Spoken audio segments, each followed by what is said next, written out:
অন্তর্বর্তীকালীন সরকারকে কোনোভাবেই ব্যর্থ হতে দেওয়া যাবে না।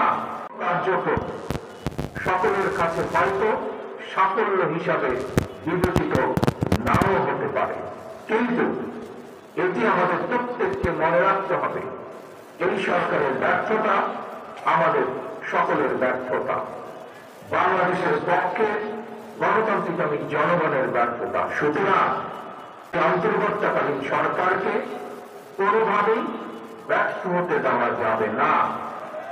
দেশে বিদেশে থেকে নানা রকমের উস্কানিতেও জনগণ অন্তর্বর্তীকালীন সরকারকে ব্যর্থ হতে দেবে না।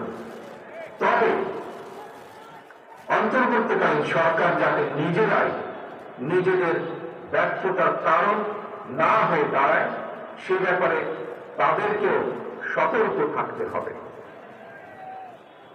বাংলাদেশ কিংবা যে কোনো দেশে গণ অভ্যুত্থানের মাধ্যমে গঠিত সরকার অবশ্যই জনগণের সরকার।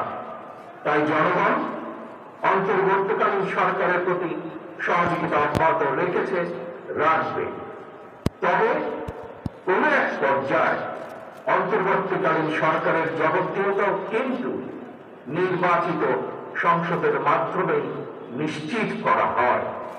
সুতরাং জনগণের রাজনৈতিক ক্ষমতায়নের মাধ্যমে একটি নির্বাচিত সংসদ এবং সরকার প্রতিষ্ঠায় অন্তর্বর্তীকালীন সরকারের সকল সংস্কার কার্যক্রমের প্রথম এবং প্রধান টার্গেট হওয়া জরুরি।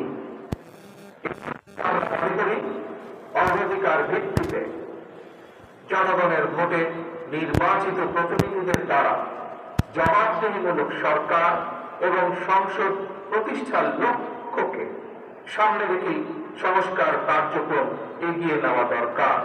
কারণ জনগণের রাজনৈতিক ক্ষমতায়ন ছাড়া সংস্কার কার্যক্রম প্রক্রিয়ায় জনগণের সরাসরি সম্পৃক্ততা ছাড়া উন্নয়ন, গণতন্ত্র কিংবা সংস্কার কোনো দিকেই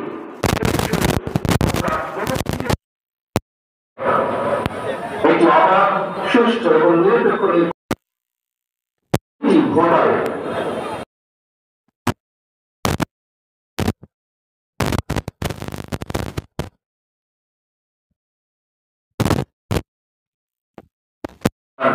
নিশ্চিত করা সম্ভব এবং সেই লক্ষ্যে বিশেষ করে নির্বাচন কমিশন, জনপ্রশাসনের সংস্কার এবং আইন শৃঙ্খলা বাহিনীকে সক্ষম এবং উপযুক্ত করে তুলতে হবে।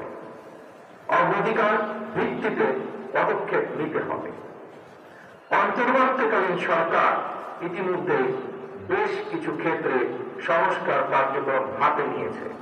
তবে আমরা মনে করি অন্তর্বর্তীকালীন সরকার এজেন্ডা সেটিং এর ক্ষেত্রে অগ্রাধিকার ভিত্তি নির্ধারণ করতে না পারলে গণ অভ্যুত্থানের সাফল্য ব্যাহত করতে ষড়যন্ত্রকারী নানা চক্র সুযোগ গ্রহণ করতে পারে এবং এরই ভিতর এর কিছু কিছু আলামত আমরা দেখতে পাচ্ছি।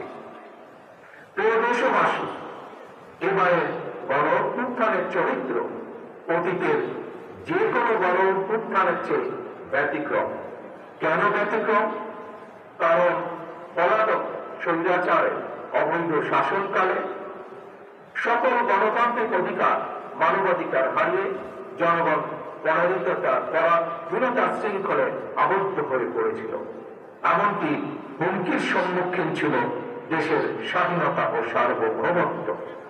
তাই এবারে গণ অভ্যুত্থানের মধ্যে দিয়ে কেবল মানুষের অধিকারই প্রতিষ্ঠিত হয়নি, দেশের স্বাধীনতা সার্বভৌমত্ব রক্ষা পেয়েছে। দেশ এবং জনগণ এখন স্বাধীন। গুম, খুন, অপহরণ আর বিনিষে কামান আয়নাঘরের আতঙ্ক মুক্ত। স্বাধীনতা সার্বভৌমত্ব রক্ষার পর এবার দেশ এবং জনগণের স্বাধীনতা সুরক্ষায় প্রথম কাজ হতে হবে রাষ্ট্র এবং সমাজে মানুষের গণতান্ত্রিক অধিকার এবং লুণ্ঠিত ভোটের অধিকারকে পুনঃপ্রতিষ্ঠিত করা। তার প্রিয় ভাই ও বোনেরা, দেশে বর্তমানে প্রায় 12 কোটি ভোটার। এর মধ্যে 2009 সাল থেকে এ পর্যন্ত ভোটার তালিকায় প্রায় 2.5 কোটিরও বেশি নতুন ভোটার সংযুক্ত হয়েছে। ভোটার হবার পর তরুণ প্রজন্মের এই 2.5 কোটিরও বেশি ভোটার একটিও জাতীয় নির্বাচনে ভোট দেবার সুযোগ পায়নি।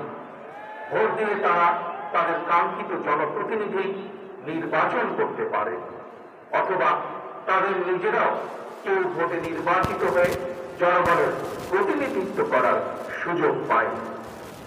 বিএনপি বিশ্বাস করে, বিএনপি মনে করে দেশের জনশক্তির অর্ধেক নারী এবং তারুণ্যের বৃহৎ অংশকে রাজনৈতিক অংশীদারিত্বের বাইরে রেখে একটি বৈষম্যহীন মানবিক রাষ্ট্র গঠন সম্ভব নয়।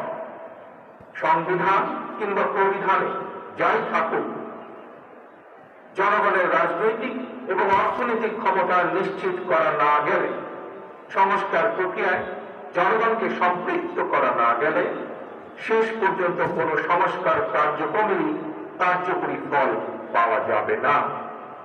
প্রিয় দেশবাসী, ভাই ও বোনেরা, রাষ্ট্র, রাজনীতি এবং রাজনৈতিক